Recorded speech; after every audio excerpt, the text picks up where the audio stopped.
welcoming Archer Mayer back for his 31st Joe Gunther book, The Orphan's Guilt. He's joined by Sarah Stewart Taylor, author of The Mountains Wild, the first in a new mystery series. This is, we think, the 27th time the Norwich Bookstore has welcomed Archer Mayer. Wow. But who would have known that it would have been in this format? But we're here. We're all here.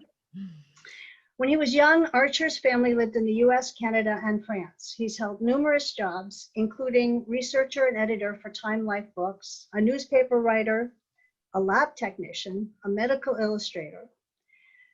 He's been on the faculty of the Breadloaf Young Writers Conference in Middlebury and the Colby College Seminar on Forensic Sciences in Waterville, Maine. Perhaps more importantly to his mystery series, Archer is the death investigator for the state medical examiner and has 25 years of experience as a firefighter and EMT in southern Vermont. So he knows all those gory details firsthand. The Orphan's Guilt tells the story of a straightforward traffic stop that snowballs into a homicide investigation as Joe Gunther and his very quirky fellow investigators peel the layers back to reveal an ancient tale of avarice, betrayal, and vengeance. And I just need to add that the New York Times calls Archer the boss man on procedures, which I think is great. Okay. So Sarah Stewart Taylor grew up on Long Island in New York and was educated at Middlebury College in Vermont and Trinity College in Dublin, Ireland. She now lives with her family on a farm in the Upper Valley. She is the author of the Sweeney St. George series, which are very sadly out of print.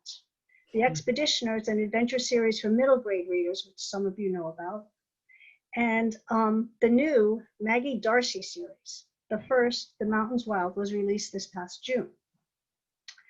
The main character, Maggie, is a New York homicide detective who travels to Ireland about a cold case that involves the disappearance 23 years prior of her cousin. Without further ado, I turn the evening over to you two. Mm-hmm. Great. Well, thank you everyone so much for coming. And we're really here tonight to celebrate Archer's wonderful new book. I got to read it a little bit ahead of the publication date, which is one of the perks of being a fellow author. You sometimes get, you get things ahead of the rest of the world. And I just loved it. I knew that I would. I love Archer's series, and this one gives us so many of the things that we love about Joe Gunther and his world. We get the great Vermont settings. We get the sort of increasingly, I think increasingly interesting cast of characters around Joe. With every book, I feel like we get more insight into the people who Joe works with, the people who Joe loves.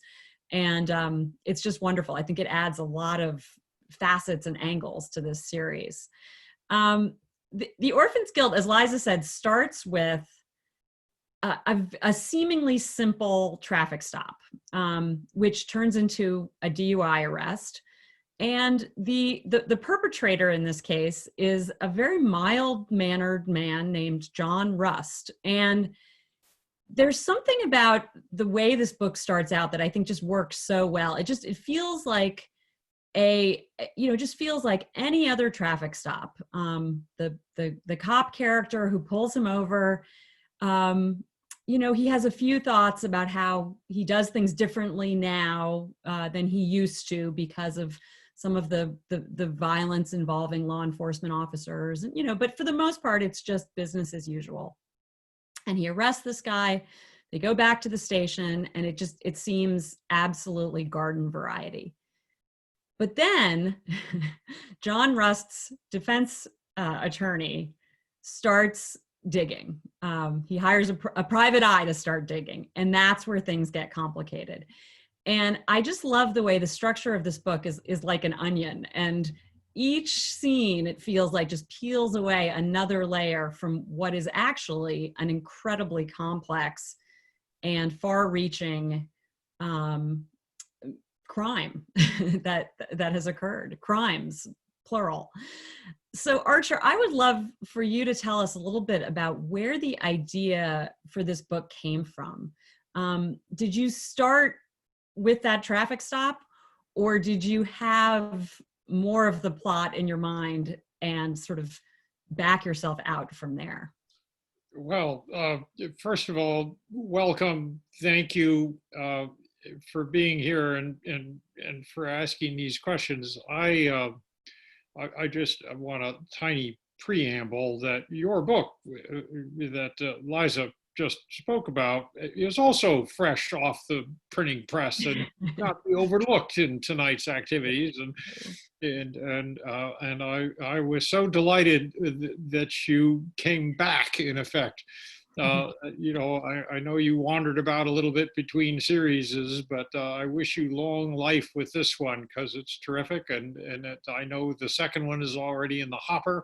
So my fingers and toes are crossed, which is difficult to display on a tiny screen. So I'll spare us all from that effort. But furthermore, you and I have known each other a number of years, and we occasionally appear either in person or more recently on screen. And we've done so with a crowd of four.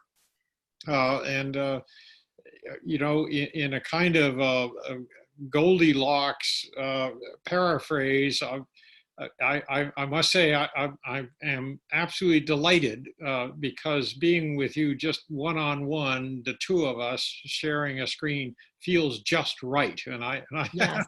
Yeah, I'm excited about it too. Yeah. So anyhow, so all that off to one side, I will now belatedly get to your question. Oh, too bad. No, we've run out of time. We got to go.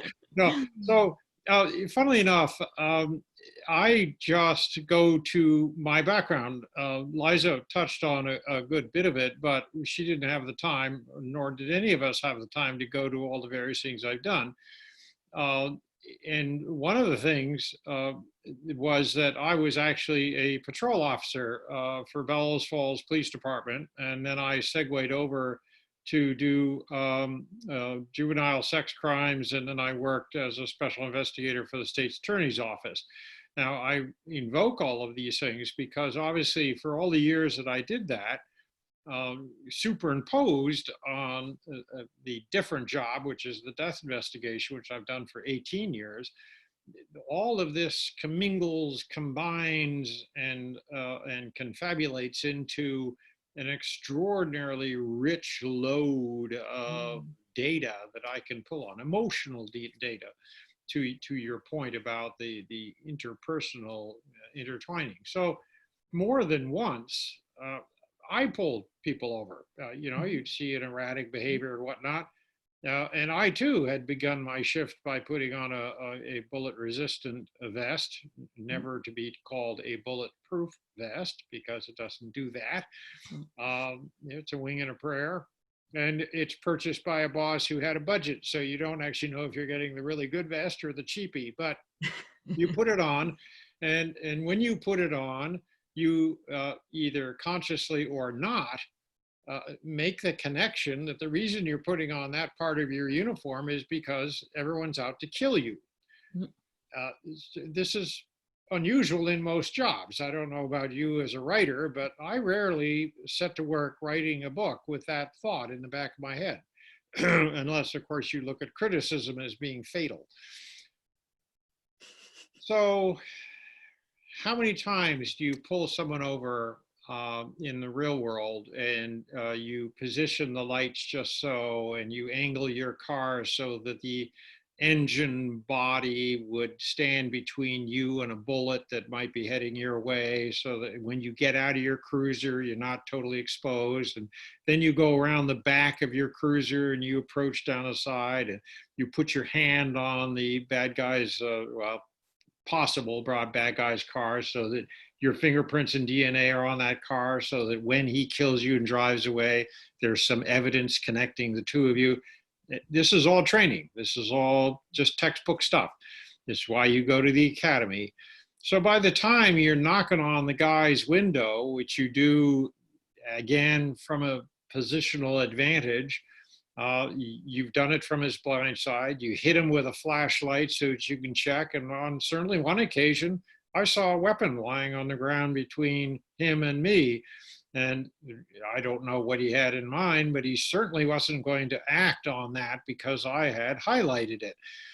So all of this brings me to, golly gee, this stop that I conducted ended nowhere and nothing happened. And either I gave out a ticket or I just said, well, you know, mind your manners next time, or I'd pull him in to process him for drunk driving. Whatever the outcome, it was not hysterically dramatic. But what if it were? What are the biographies of these people? I mean, I don't know how many traffic stops I made. Most of them, all of them, incredibly mundane. But who are these people? What are their biographies? What are their stories? Where do they come from? Where are they going? Therefore, John Rust. Okay, so he's drunk. Why is he drunk? Is he always drunk? Well, he's frequently drunk. I know that from his data. But, you know, I was trained by a guy in law enforcement who said that every encounter with a cop should be a public relations opportunity. Now, when was the last time that phrase ever crossed your mind in modern media? I mean, it just, all cops are there to beat your head in and shoot you or tase you, or the dynamics of law enforcement have become so different than what Joe Gunther does or what I was trained to do. So all of that is parked in my head. And so when I begin a book, which I write in a linear fashion, I don't outline, I don't have a plot, I have a bunch of ideas. For example, that this guy would have this onion-like background that various forces, private eye, journalist, law enforcement would unpeel, oftentimes working together, which is unusual. Yeah. Also sometimes making deals with each other, you know, very sort of testy deals, because these are not natural playmates. So they need to lay down rules of behavior with one another sometimes. But we work in a small state. There are just a few people. We all sort of know each other. And thus, different rules can apply in our tiny neck of the world than they can be in Los Angeles, where, funnily enough, despite the vast numbers, nobody knows anybody. And if they do, oftentimes it's laced with prejudice or preconditions. So all of this is to say that I enter this book and every book with this kind of free floating, don't want to nail it down. I mean, I've written a book where I've gotten the wrong bad guy. Yeah. You know, and I've had to write him or her out and pick someone else. And that's because I'm happy with this clunky, organic, inelegant, sort of irrational way of writing. I want to write my book the same way you read it, one page at a time. I don't know what's going to happen when I turn the page. You don't know what's going to happen when I turn the page, and it keeps my storytelling brain fresher than if I do what Alfred Hitchcock used to do, which is to pre-plan. He was sort of the birth mother of the storyboard. So frame by frame, he was trained as a classical artist before he went to movie making as a young man in England. And so he would lay out frame by frame, scene by scene. The whole bloody movie was in a 3-ring binder or several 3-ring binders. And he candidly admitted to his biographer that by the time he had finished doing that, he was bored. Yeah. And some of his movies show that, which goes to my point. Yeah. Okay. Yeah. You can overdo this stuff. Therefore you write with absolute confidence because there are no surprises. You know exactly how everybody connects to everybody else and how each scene is going to lead to another scene. And I think that's a terrible idea. You know, apparently P.D. James wrote that way as well, that she would have her entire book planned out so that she could sit down in the morning and say, oh, you know, today I'm going to write chapter 33. Yeah. And the next day she would sit down and say, today it will be chapter 15. And I mean, that boggles my mind. I think I'm a bit more of an outliner than you are, but yes. I, like you, if I'm not finding myself surprised by what my characters are doing and where the story's going, like, why am I doing this? Right, right. That's the fun of it. Yeah, because the discovery process is yours also. I mean, once you flesh out these characters and you give them sort of 3 dimensions and a purpose for being, you're going to shut out whatever they might propose and stimulate in your creative mind because it's already, I'm sorry, but it's already locked in stone. That seems antithetical. Yes, I agree. And actually that raises a question that I've been wanting to ask you, which is, I feel like a lot of times people will ask, especially when someone has such a wonderfully long running series as yours is, 31 books. People often ask sort of how, what's your favorite thing about Joe, or how has Joe changed over the course of the series? But the question I want to ask you is, how has Joe surprised you over the course of the series? What are some things that Joe has done where you've had that sense of just, I didn't know he would do that? Well, it's funny, but I can actually come up with an answer. I have often been a little bit troubled by why Joe is so devoted to supporting Willie, who can misbehave to egregious extents, to the point where in normal circumstances he would be fired. But when Willie gets into trouble, pardon me, Joe is continuously there. He's not like, a forgiving mother, but he will always show backbone to backing up Willie. And I kept asking myself, if there were 2 more different people on the face of the earth, you couldn't do better than Joe and Willie. So where's the logic? So Joe's surprise to me was, unfortunately, I can't remember which book it was, but it was many books ago. And I brought Joe back in time. He was a young patrol officer in this reminiscence, in this throwback. And I'll be damned if he didn't have a personality far closer to Willie's than one might have imagined. Yeah. That was a real eye-opener to me. And I kind of went, oh, of course. Yeah. He mellowed, matured. He did the Joe kind of character management or self-discipline management that Willie is completely incapable of. So Joe turned out as he did, but their roots are not dissimilar. They're both combat vets, they both chose what is a remarkably quirky job. Having been a cop myself, I can absolutely attest that it is one weird calling. It is. That's great. I love that idea. I'm a guy who stands over dead bodies all the time. So, I love that idea that you had to go back into Joe's past to discover something that you had invented, in fact. Like, you made this all up, right? Yeah, I'd like to think so, but sometimes you wonder. I mean, it's so, I love that idea that it's all back there, because of course, when we meet most police characters or private eye characters, they're adults.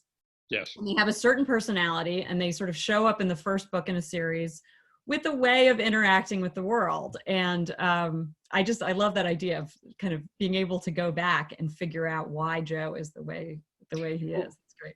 Let me turn tables on you just briefly. Your book is separated by 28, 22 years, 20 something years. Yeah. Same character. Now, when you laid that out, or more importantly, actually, when you wrote that, what were the stressors, the contrasts, the sense you had? Oh God, I can't just make her hair thinner. I've got to. There's got to be some substantive maturation on the. And did you think a lot about that? Was that a real challenge? I did, but what's interesting is I think I came at it more from I was interested in exploring the effects of an unsolved disappearance on the victim's family. And so that, in many ways, that's where this book started, is that I asked that question, sort of, a family member goes missing without a trace for 23 years. No one knows what happened to this woman. And how does it change the people she left behind? How are they changed forever? And so Maggie, my main character, the cousin of the disappeared woman, that's sort of what I was exploring, that we see her as a woman in her early 20s, and then her entire adult life from that point onward, including becoming a homicide detective, largely because of this experience, is in the shadow of the missing cousin, and of her inability to find her. And so yeah, it's in a way, it's true. It's like I wrote the prequel into the book in a similar way that you went back and looked at Joe and Willie, and it was fun. I enjoyed doing it. What's curious to me is that, having just talked about Willie and Joe, and then I see a parallel between Maggie and Willie, funnily enough, because both of them are shaped by circumstance. And Willie was just burdened by misadventure as a young man, alcoholism, PTSD, very unhappy relational situations. Whereas Joe is a Boy Scout, for God's sake. Yes, he had a taciturn father. Well, God, that's it. And in a funny cut, his mom is unkillable at the age of 203.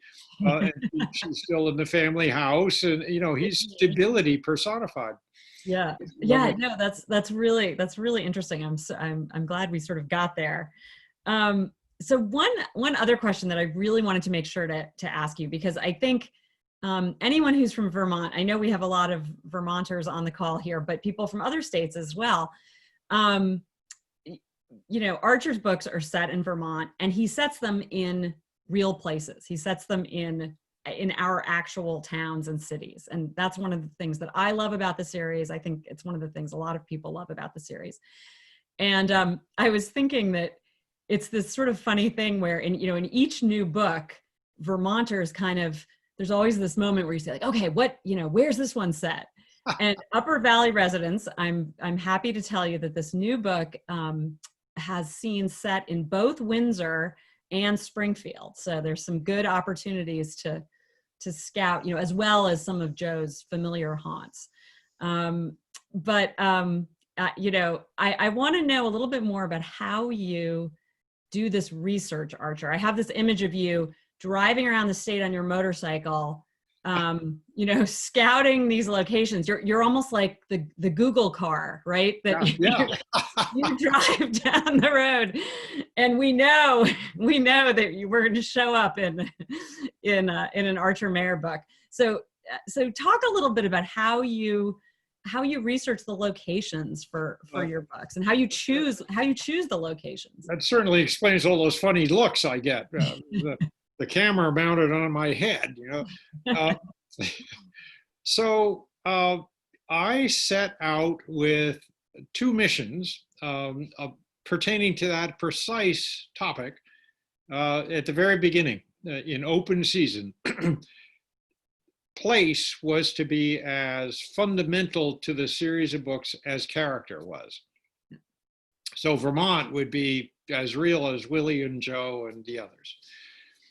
The second thing that I set out to do was to train my readership, that even though in those days Joe Gunther was a police officer for the Brattleboro Police Department, I was going to avoid what I called the Cabot Cove syndrome from Fancy Years of Murder, She Wrote, where she lives in a town of 100 people, and the series ran for 20 years.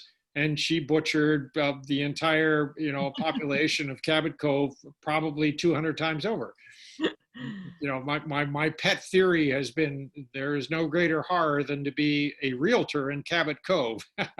Oh, only 3 homicides in this house. And a really good cleaning service. So I decided that on the very second book, Borderlines, he would leave Brattleboro, despite the fact that, of course, if you're a Brattleboro cop, your boss wants you to stay in Brattleboro, but that was not going to be the case. Inconvenient. Yes, exactly right. So every other book, I mean, this is one of the few doctrinaire exemplars that I employed, because as we know now, I'm a little loosey-goosey when it comes to the rules and regs. But every other book, for about 5 or 6 books, I didn't go crazy about this, but I would have a Brattleboro book and an out of Brattleboro book, back, forth, back, forth. And I made sure that something like the 4th book took place in Chicago. So I could really stretch those boundaries. Now, the Chicago example is not a bad one to choose, because I'd never been to Chicago in my life. I always like to describe places I don't know. And obviously that's becoming increasingly difficult, because I've been at this for 3 decades and I travel around a lot. So, but that notwithstanding, it's the freshness of this discovery that I want to bring to the reading experience. And I guess that was sort of the fundaments that I followed, and now it's just become habit. Now, having said that, my mom, who died at the age of 99 a while back, a couple of years ago, whatever it was, she was a spry old bird, and she was more than delighted to collude in her youngest son's, ravings and lunacies. And so she would say, "Oh God, I went to a wonderful place just the other day. I was at this quarry in Barrie, and oh my God, I mean, I could just close my eyes and see a body going off the top into the quarry." And now I know where I get it from. So she would give me directions. I'd head off there, and on one occasion, I've struggled to remember again the title of the book, but in one of these cases, there's a chase scene through the Powerhouse Mall in Lebanon. Oh yes, that's famous among Upper Valley readers. Yeah, in West Lev. So, they go across the stream, then they go across the parking lot, and they're shooting at each other, and they go into the Powerhouse Mall, and they go upstairs and downstairs, and I think it ends with one guy going right over the balcony. But I mean, it's a hell for leather scene. Well, I'm on an incredible deadline, and I can't get up there. So I called my mom up and I said, "I need for you to check out a couple of things. I've got it in my head, but it's not in front of me." And this was, speak of the devil, before Google Maps or Google Earth. So I didn't have any visualization. So my mom goes to that neighborhood, checks out the stream, damn near waded it, went across the parking lot, did not shoot anybody, went upstairs, downstairs, did it all, called me back, reported it all in 3 dimensions, and I put it into the book right then and there. So every once in a rare while, somebody will come up with a suggestion and say, "Hey, you really ought to check this out." Yeah. And inevitably, they are very good recommendations, because people now know my. I was fascinated, in fact, just the other day in Pownell, the old dog racing track went up in smoke. And of course, that features one of my books, because I was there many years ago when it was abandoned, and I got cozy with the custodian, and he turned the key and took me through the entire building, which of course was ghostly quiet and echoing, but all the glass was there, all the seats were there, everything was ready to rock and roll, because it hadn't been graffitied and invaded yet and whatnot. So if I can do that as much as possible, and sort of a little tiny part of me act as tour guide to Vermont, I'll try to do it. Great. So do we have any sense of what locations might show up in a future Rhode Island. show? Which one? Rhode Island. Rhode Island, not a town in Vermont. Speaking of Vermont, yes, exactly right. Yeah, I have friends in low places, and several were retired cops from Rhode Island, and Rhode Island is a very fun place to be a cop if you're into organized crime and other misbehaviors. And so in Marked Man, which is the working title of next fall's book, the marked man in question, who the exact opposite of the book in Orphan's Guild, where I deal with people financially disadvantaged. Marked Man is about a multi-millionaire and a very nasty piece of work. So where did he make his money? He made his money in Providence, Rhode Island. Now, do I love to avoid a cliche? Yes. So he's not mafia. But of course, you can't make a lot of money in Rhode Island without cozying up. So I had to come up with a subcategory, which means I had to spend time with intelligence officers down there. So I went there and did a bunch of interviews. They told me the wherewithal of how I could make this work, and it was neat. It was really fun, and then of course COVID hit. Yeah. So here I am. My sleeves are all rolled up. I'm ready to grab my camera and start traveling all over Rhode Island. And this brings me back to what you invoke, which is Google Earth, Google Maps, and all that stuff. So using the phone to talk to folks down there. Yeah. And combining that with photographic evidence off the internet, I was able to cobble together. So it's not something I want to do, chose to do, or would ever do again if I can avoid it. But I think it worked. I tried like crazy to find out about the eccentricities and specifics of Rhode Island. Yeah, great. Oh, I can't wait for it.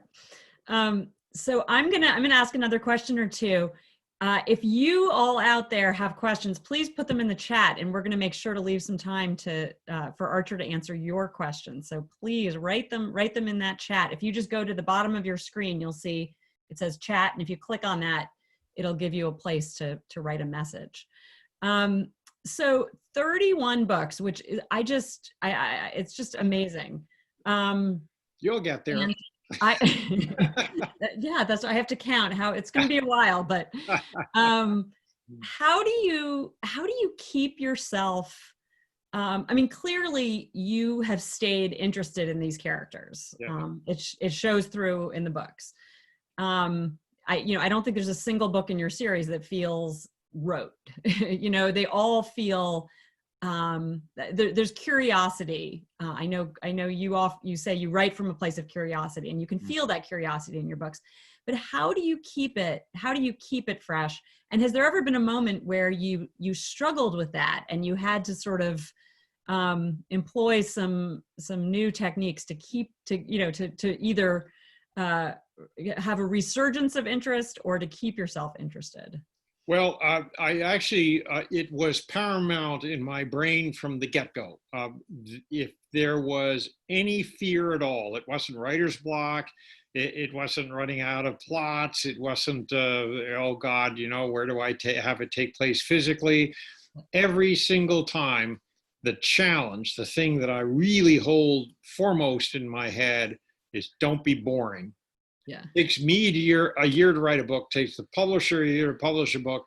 I don't want to get 2-year-old information from readers saying, you know what, you get a little bit of run out of gas here. So where is the primary place where an author of a multi-tome series is going to run into trouble? Right where you identified it. Okay, because what he or she is going to do is cut and paste. Right. We're going to do, the Hardy Boys imitation where, of course, he has a curl over his head. And of course, he has electric blue eyes. And of course, he has a firm, manly handshake. And no. I mean, if you've done it once, don't do it again. And so my obligation was helped a little bit by envisioning, and this was not entirely unrealistic, that as soon as you write a book, it's going to go out of print. Oh. It won't be available. Yeah. Therefore, every entry in the 31 books, now 32 because of, the one over there, which is being edited, or should be if I weren't goofing off with you. Every one of those books should be written as a standalone novel. Yep. Now, here's the trick, is that if you've been keeping me company for 30 books, you can't read the same old stuff. But you should also be rewarded for staying with me for 30 books because I will try to give you something a little new, a little unusual. A glaring example of this was when Willie was on stakeout and he pulled out a sketchbook and exposed himself in a context we've never visited him before. And he turns out to be a really, really accomplished draftsman. Yeah. So he sketches these scenes because he's bored out his mind. It keeps his focus on the very scene that he's supposed to survey because he's sketching it. So it's alive and well. That came out of nowhere. Yep. And all of a sudden, it also lined up with certain strangely compulsive mannerisms of his. So it was a good fit. Now, that's a fairly heavy-handed example of what I'm talking about. But I will be far subtler in every tiny book. In every book, I will try tiny little shifts and changes and new ways of approaching rewarding the faithful and informing the newcomers. That, is it easy? No. Do I worry about it? No, I don't. And I think that helps also. Yeah. If it comes naturally out of me, then I hope that it'll be received as such by my readers. Yeah, great, thank you. Liza, I see we have some questions, so this is probably a good time to. So one of them is actually for both of you, and that was if you had any formal writing training, what your background is as far as approaching novel writing. Yeah. What about you, Archer? No.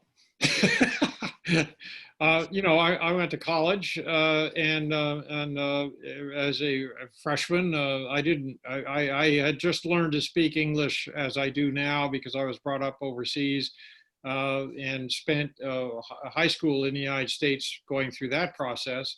But I was fairly ignorant about the U.S. and all the rest of it, and I was becoming sort of re-immersed in English and doing an enormous amount of reading and conversing with very skilled talkers. And so I thought, well, this is a no-brainer. I'll be an English major. So a couple of months into being an English major, I went, oh, this is boring as hell. I'll read the books. I love reading books, but I became a history major, and it's why? Because historians are detectives. Yeah. And I've been that ever since. I've always the one common denominator in my life is that I'm a nosy son of a gun, and I stick that nose into everybody else's business but my own. And I found a way to make a living at it. So that's the only training I got. I work for newspapers. I used to write newspaper articles. I mean, you write, and I tell people I used to be hired to conduct writing workshops. I say used to because I would walk in and I'd say, thank you very much for your money. Now go home and make mistakes. That's how you learn. That didn't go over well. And so they never invited me again, but those are words that I live by. Screw up. Yeah, it's so true. And I guess I did have formal novel writing training, whatever that means. I was a creative writing major in college, and I was actually an English major with a creative writing minor or concentration or something. And I went to graduate school for literature, but took a lot of creative writing classes while I was there. But I would say that my few years as a daily news reporter for the Valley News and as a weekly news reporter for the Windsor Chronicle and the Vermont Standard were probably more valuable training for novel writing than any class I took in college or graduate school. I think, and it gets to what Archer's saying is you have to write something, you have to have someone tear it apart, you have to fix it, wash, rinse, repeat. I mean, that's how you learn to be a writer. That's right. And that's exactly what being a daily news reporter is. You get your work torn apart every night for a while, and then you start to realize you're getting better because they're not tearing it completely apart. They're only tearing, 3 or 4 paragraphs apart. Yeah, yeah, yes. So yeah, I have great, I have a lot of gratitude for my English literature education and my graduate education in Irish literature. But yeah, it's the doing it that teaches you, I think. Oh, I agree. I agree. So this is another writing question. I'm not quite sure the best way to phrase it, but that's the compliment to Archer is that you, in reading through the novels, you always know who's talking. And so the question is, how do you keep the voice of a character, the voice in narrative true to that character? You don't get sloppy. You pay attention to the fact that each one of these people does have a voice, and by God, you better mimic that voice in your choice of words and syntax, and shortcuts and slang. It's something I spend a lot of time on. When I write a book, I barely even halfway done. Yes, it has a beginning, a middle, and an end now, but I will, up to involving other people such as Margot, but other people as well, other editors I use, and myself, will edit these books up to 15 times, and 15 times 300 pages is a royal pain in the neck. But the end result is that every phrase has been carefully analyzed. Is it fat? Is it too thin? Does it carry water? Is it there for a purpose? There's no room for filler. And the other thing is that once those quotes fall into place, whatever's between those quotation marks, does that fit that character? And I always pay attention to that. And the challenge I put myself very early on was, can I avoid saying, Jane said, Bob said. Jane said, Bob said Bob. Bob commented, Jane wryly responded, and on and on and on. Can you get rid of a lot of that and just let their own spoken words stand in for those banners? And if the answer is, yeah, by and large, well, then by God, you just answered your own question. Good dialogue. So do you change hats when you write? It's okay. This is a baseball cap for this person, and this is a skull cap for this person, or whatever.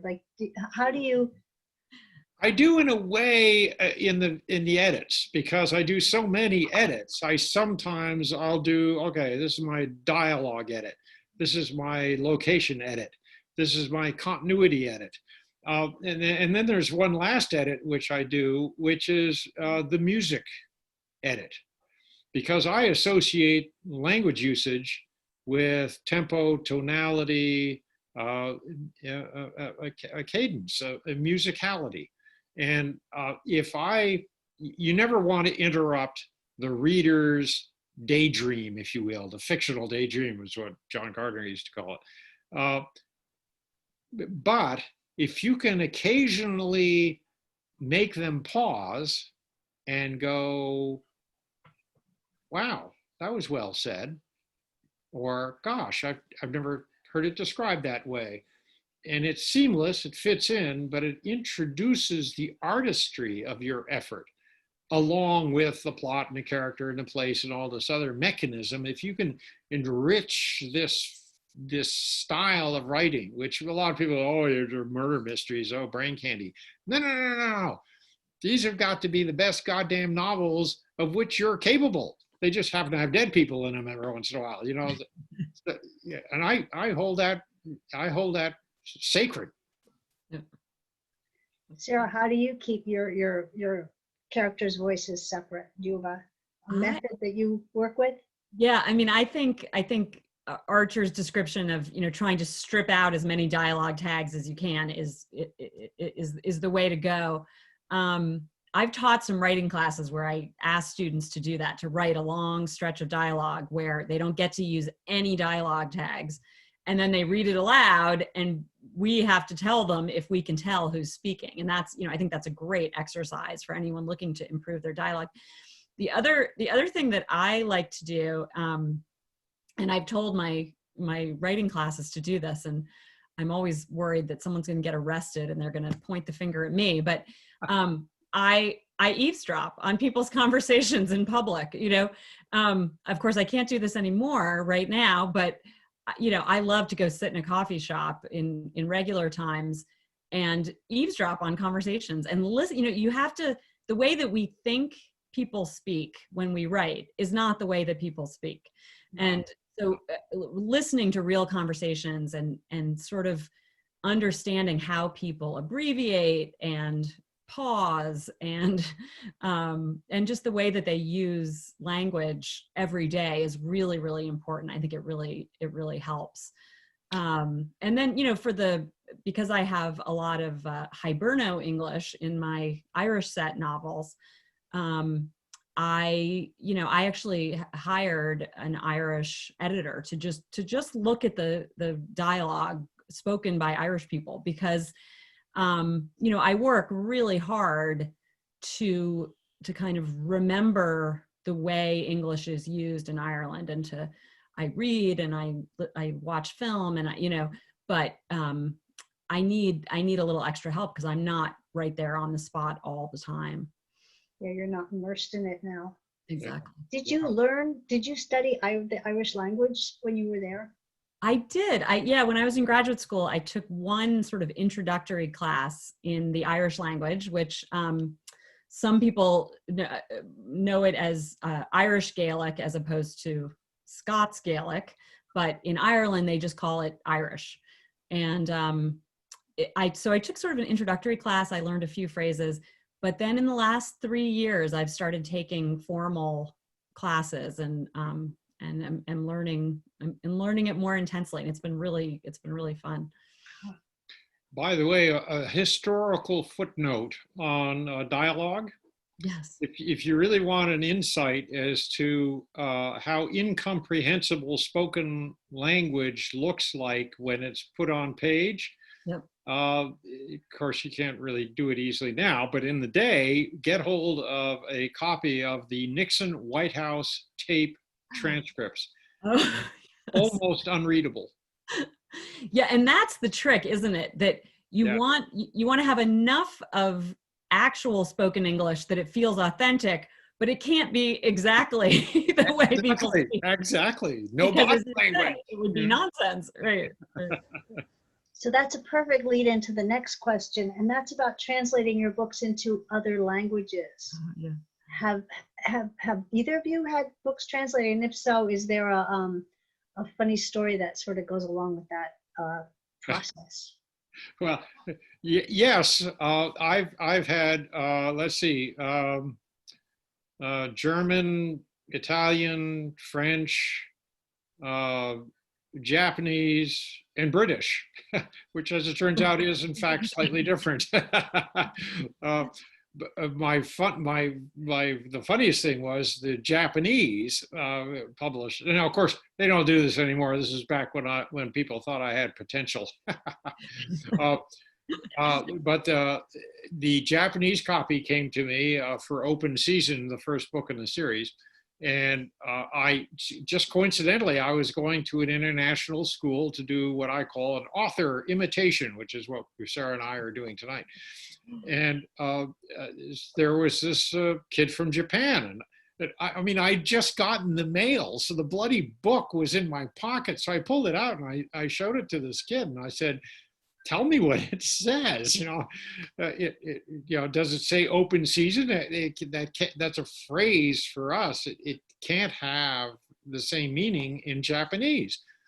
And parenthetically, I always hated that title. It wasn't my choosing. It was the publisher came up with it. And the guy looked at it and, translations can sometimes be a little tricky. And so he tried to put it into my kind of English. And he said, well, roughly speaking, your book, Open Season, translates in Japanese as Cold Town Killers. I went, whoa, I so much like that. I mean, God, I so prefer that over open season. Damn. That's great. So, I like that. So my Sweeney mysteries were translated into German, Japanese, Italian. And I had at one point, the German translator was, I developed this like wonderful friendship with the German translator. He was very diligent in his work, and he would email me like every 10 minutes while he was translating it to say, this phrase is, and because of this, I developed this huge complex because, when he would say the phrase out loud and then we would have a 15-minute conversation about it, I would think, wow, that's really not a very good phrase. no. I could have written it so much better and he'd have an easier time translating. But, and then my kids' books were translated into Turkish, which was a very interesting experience. And I have a friend who's Turkish, and I was able to give her a copy to share with her children, which was kind of fun since it was a kid's book. Wow. I love your reference to the German punctiliousness, because it was precisely Germany with which I had a problem. They published one of my books, and they put my name on the jacket, which was very generous of them. Angkor Mayor. And my mother, once again, this time she happened to be in Europe, and I was kidding with her on the phone, called her and said, oh, you'll love this. This is very funny. The Germans just, well, my mother spoke 4 languages, and she decided, literally said to me on the phone, well, the hell is that? Uh-oh, what do I unleash? So she steams over to Munich, pounds on the door of the publishing house, wow, and says, you idiots, his name is not Angkor, and I swear to God that I still stand by today the conviction that they in fact published the next book in the series, not because I had made them any money at all, but so that they could spell my name properly on the cover, which they did. Or they were terrified of your mother. They'd be well advised to be so. That's funny. So there are a couple of questions about characters, and I think the one that I'm gonna put out tonight is if either of you have a favorite minor character that in your own writing, or is it too hard to even talk about favorites? It's like talking about your favorite kid. No, I'm perfectly prejudiced that way. I have had extraordinarily minor characters that I simply can't get rid of. Willie Kunkel wasn't supposed to survive the first book, and yet obviously he did. And I have, Sally Kravitz, Rachel Reiling, others who, Dan Kravitz, the Tag Man. These guys were supposed to feature in a single book or to be fairly modest in their importance. And now I can't shake them off. They just grow on you. And I'm very big on opening the tent. So, I mean, I have more people available now as characters to me than I have in my real world. So sometimes it almost feels like I'm writing, that I diss people say, oh, when are you going to talk about Joe's mother again? Everyone loved Joe's mom. And I just, I don't have room, for God's sake. I'm not writing books about busloads of people. But it does get to be a bit of a challenge sometimes. What about you, Sarah? I would say that Rolly Byrne, who's the Irish guarded detective who Maggie sort of ends up working with in The Mountains Wild, is a character who I started out, I just needed a cop for her to report this disappearance to, and I just stuck him in there. I don't even think he had a name at first. And then something, I think I needed him for something else. I needed him to do something else with her. And so I said, oh, I better give him a name. And I just kind of started writing about him. And I immediately liked him. You know, there was something about him I just liked. He's very energetic. He has very sort of frenetic energy. He's funny. He's sort of quick to judge, but once you're on his side, he's very loyal. And I just liked him. And now I think he'll be a huge part of the series, actually. Good. Interesting. Okay. Well, where are we for time? We're getting down to the end. Do you have, either of you have a final thought that you want to share about books or writing or the series or the characters? Or I guess I'll ask Archer. I'm really interested to hear what people are reading during this strange time that we're in. I found a lot of writers and readers say that their tastes have changed a bit, that their attention spans have changed, and so I'm really curious about what you're reading right now. I'm reading impenetrable 1,000-page history books, the kind of book that leaves a dent on your chest if you read in bed. But I've always done that. That's the odd thing. Margot, my wife, is constantly making comments about the fact that the whole pandemic has just gone right over my head. I still write books like I always used to. I still go out on emergency calls because, hey, it's emergency times. And I still read these impenetrable tomes. The irony being, given my background in murder, mayhem, sex investigations, and all the rest of it, the last thing I do is to curl up with a good mystery story. Yeah. So I very rarely, you are one of the few exceptions, by the way, but so count yourself lucky, because I almost never read fiction anymore. I used to. This is an evolutionary thing, but right now it's history and science books. Interesting. Yeah. So I'll put in a plug for of course I just read The Orphan's Guilt, and I highly recommend that to everybody. I'm reading a great mystery novel right now that I'm just loving, that I got at the Norwich Bookstore, actually. It's called Winter Counts by David Heska Wombley Wyden, and it's really fantastic. It's set on the Rosebud Indian Reservation in South Dakota. And it's sort of a police procedural, but he acts as he's sort of an enforcer on the reservation, this wonderful character, Virgil. And it's sort of a private eye novel. It's a thriller. It's about identity. It's about violence in America. And it's really good. So I would recommend that to crime fiction fans out there. great. Well, thank you. Thank you both. This has been really, really a wonderful evening. The comments, people are very excited about new books by both of you. And I wanted to mention that signed books will be available at the store. I think we have signed books of Sarah's now, and Archer's going to come up later this week.